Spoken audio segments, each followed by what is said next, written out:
pull up my calendar while I'm in here. Hopefully, y'all can still hear me, even if you can't see me.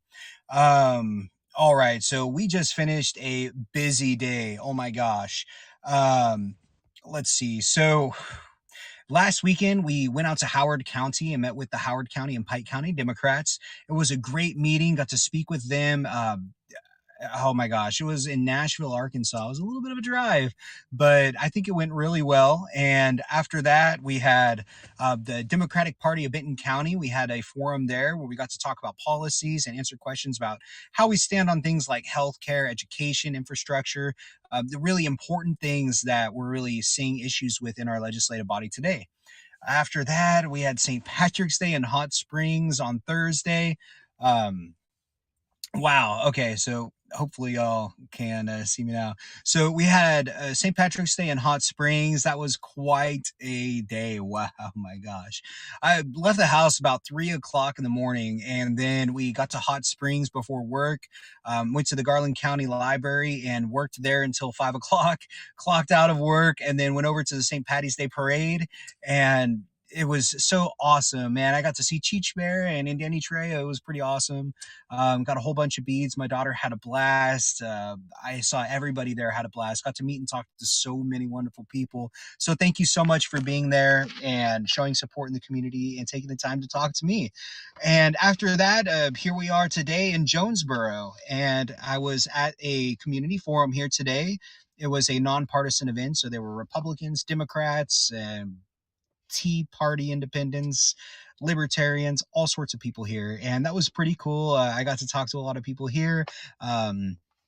Listen to a bunch of people's concerns about what policies are most important to them and on how they want me to represent them in the political process. So it was a very successful day again. I've just been so busy. Just a long drive after a long drive, meeting people after like group after group after group. It's been quite a productive week. We've been focusing really big this last week on fundraising for direct mail in specific. And oh, let me see here. Just reading a message real quick. Yes, meeting people to hear their views. We've really been trying to focus on fundraising to get some money in. We are a grassroots campaign. I don't take money from special interests or PACs or anything. And because of that, it makes it really hard to get the message out.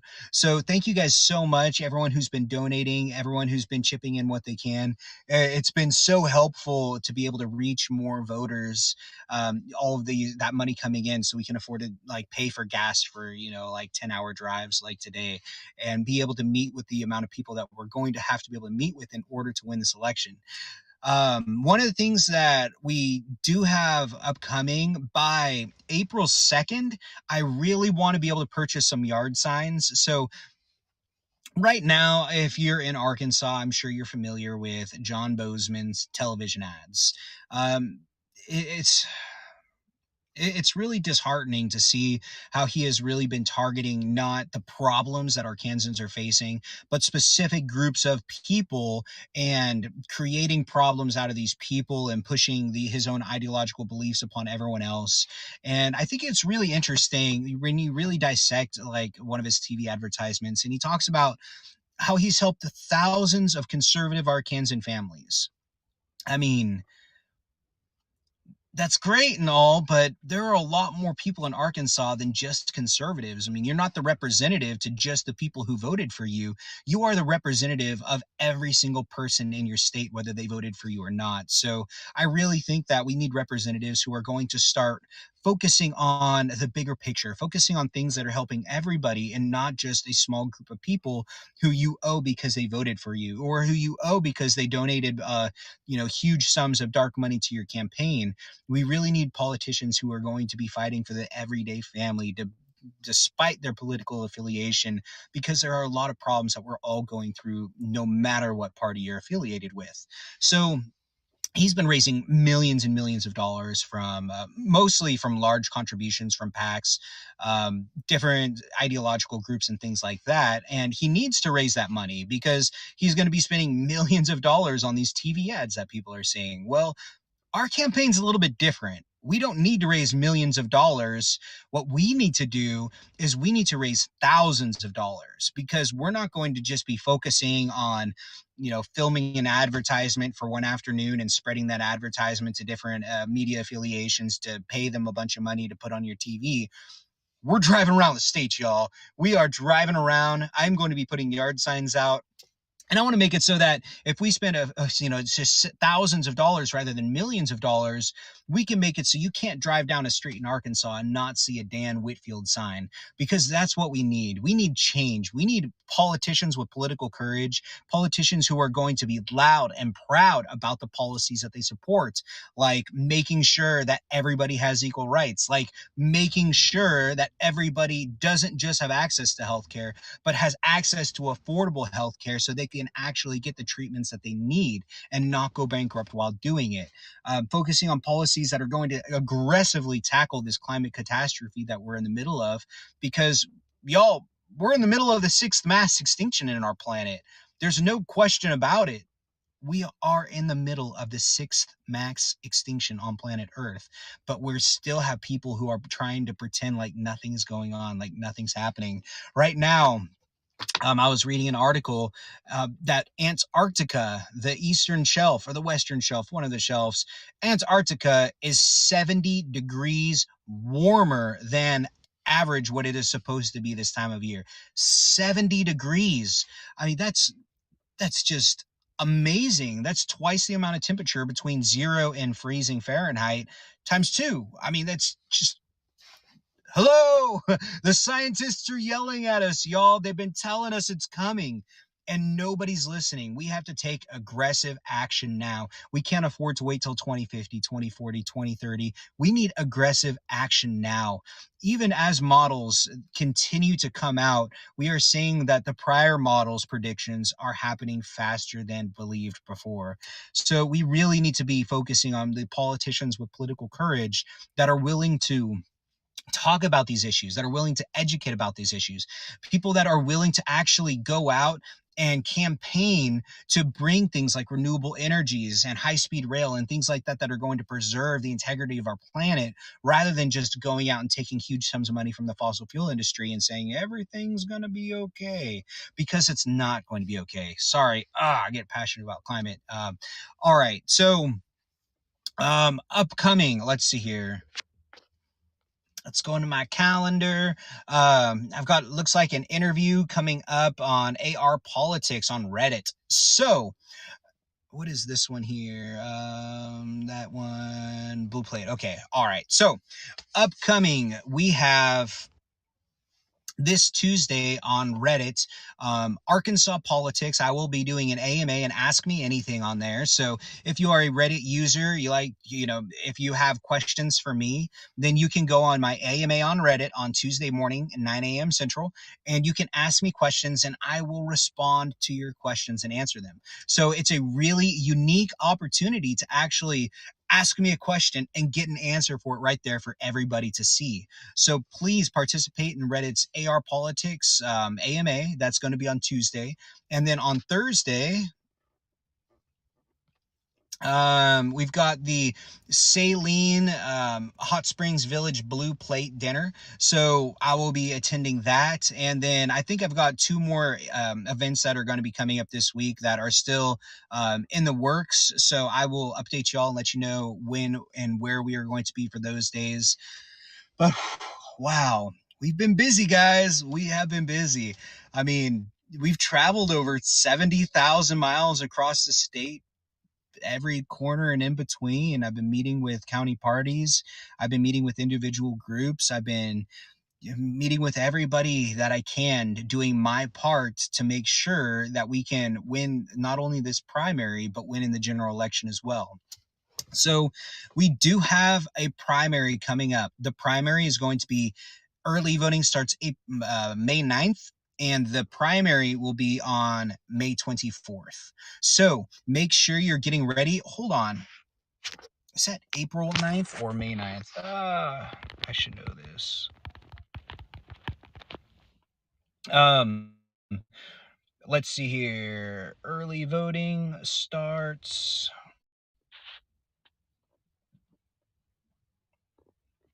2022. Okay, yeah, okay, I was right. Just making sure. Gosh, time is flying. I don't want to make sure it's flying too fast. May 9th, early voting starts, and then May 24th will be the primary day. And this primary could be the most important primary of your life. So let's talk about open primaries in Arkansas. Arkansas is a state where we have an open primary. That means if you are not a registered Democrat, you can still vote in the Democratic primary. If you are a registered Republican, if you are an independent, a libertarian, Green Party, optional, unaffiliated, you can still participate in the Democratic primary. And we need y'all. We need to get people to show up for the primary. It's so important that we win this general election, that we don't allow the GOP to continue, holding this seat that Senator John Bozeman holds. So why? Why should you vote for me in the primary? That's a question that, of course, I'm asked every single time I speak to an event. And I think it's important that we talk about that right now. Why should y'all vote for me and not for my primary opponent? Well, all right, let's just start with policy. Policy is the most important thing to me. It's why I'm running for office. I'm running for policy. I'm not running to promote my business. I'm not running for me. I'm running for my family and your family and all of the families out there. Policy is so extremely important. I mean, we have healthcare for all. We have the federal decriminalization of cannabis and nationally expunging cannabis convictions.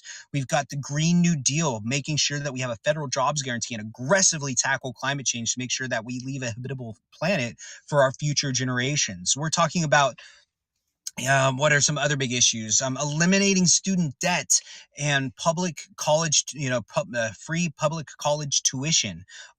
These are all things that I just talked about: healthcare for all, federal decriminalization, nationally expunging cannabis convictions, Green New Deal with the federal jobs guarantee and making sure that we are protecting our planet for our future, and free public college tuition and eliminating student debt. Those are four things right there that set me apart from my primary opponent.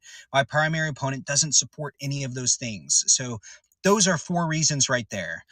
Another thing that's uncomfortable to talk about, but we have to talk about it, is the fact that, Arkansas, it's not a blue state. It is a non-voting state. It is not a red state, but it is not a blue state. What I mean is there are 90,000 registered Democrats in Arkansas. There are 117,000 registered Republicans, and there are 1.56 million independents here in Arkansas.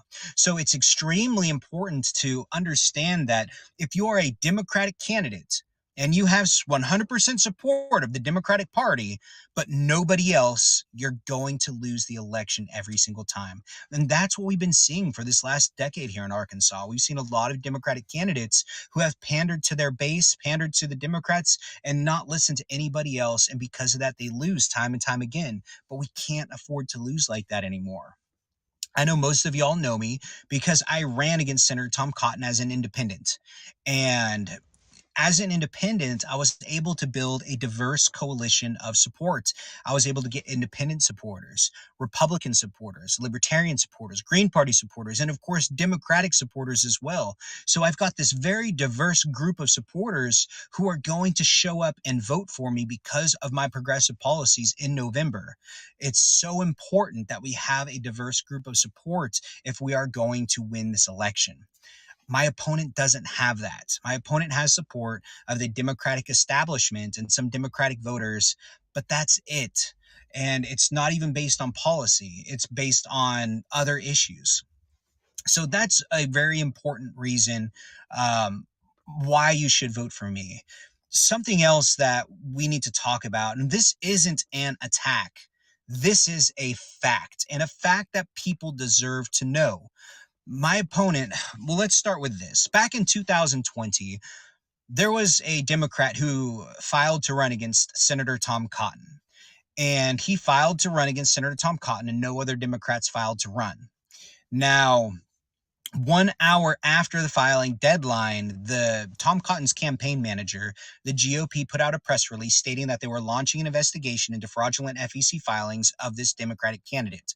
1 hour later, that candidate dropped out of the race, leaving history to be made where we had Tom Cotton, a Republican, run without a Democratic candidate for a United States federal seat. It's terrible. The worst part about it is at the time, there were people who knew about it. There were people who knew what was going on. Honestly, the GOP even stated in a press release afterwards that they had found out about what had happened back in May of that year before November, and they held on to it to make sure no one would file against him. And then they released it strategically to make sure there'd be no Democratic opponent. It's really important for people to understand that the GOP will do what it takes to win a seat. And if that means eliminating an opponent before that person is actually an opponent on the ballot, then they will absolutely do so. We have seen a Democratic candidate in 2020 get kicked out of the ballot because of filing problems with the FEC. And my primary opponent, unfortunately, hasn't filed with the FEC since last September. They were supposed to file an end of year report back on, I think they actually extended it out and pushed it to like February 15th. And they never filed, and then they got a request from the Federal Elections Commission to file immediately, and that request has gone unheard from for a month. They still haven't filed. So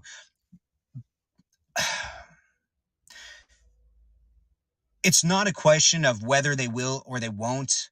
But the fact is they have the ammunition now to force that Democrat to drop out.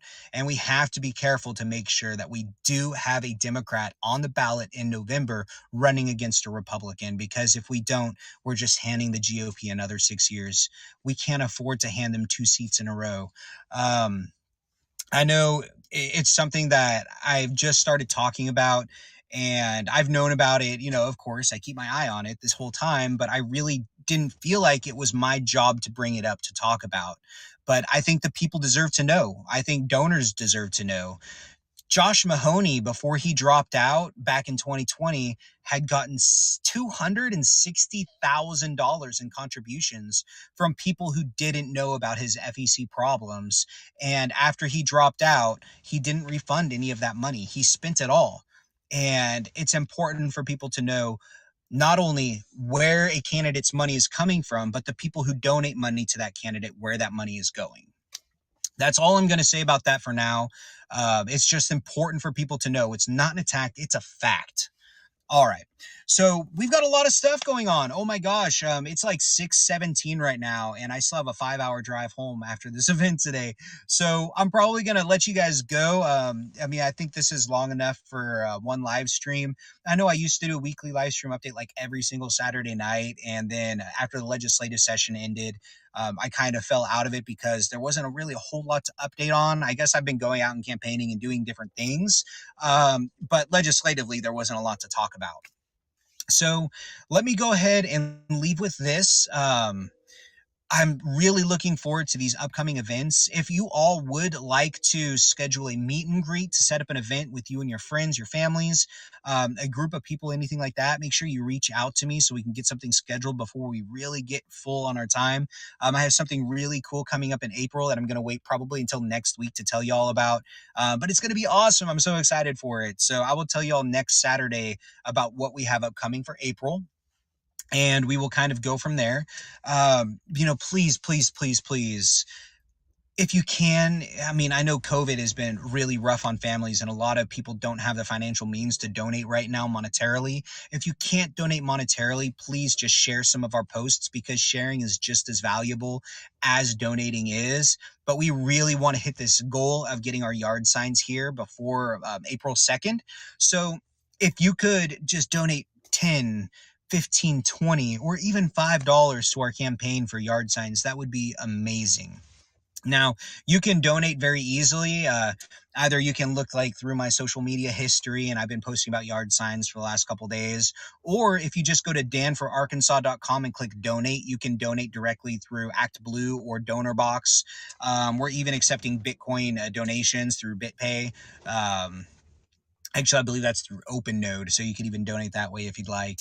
We're trying to, bring as much different kind of technology into it as possible. So awesome. If you guys have any questions or anything, y'all can reach out to me. Like I said, I took on a 5 hour drive. So as soon as I finished this drive, I decided to do this live stream through a program called Haps so that I could live stream on 5 platforms all at the same time. So I'm not seeing really any comments. But what I'll do is when I get home later this evening and get settled in, I'll try to go through and read comments. And if you have questions, ask them and I'll answer your questions tonight. But thank you guys so much for your continued support. I mean, it's really the motivation, the fire that keeps me going, and I do greatly appreciate it. Y'all have been wonderful. It's been so great to meet so many of y'all within the last couple months and even, within the last couple years. So y'all have a good night. I'm going to start my drive. If you have questions, reach out, and I will talk to you next Saturday at 6 p.m.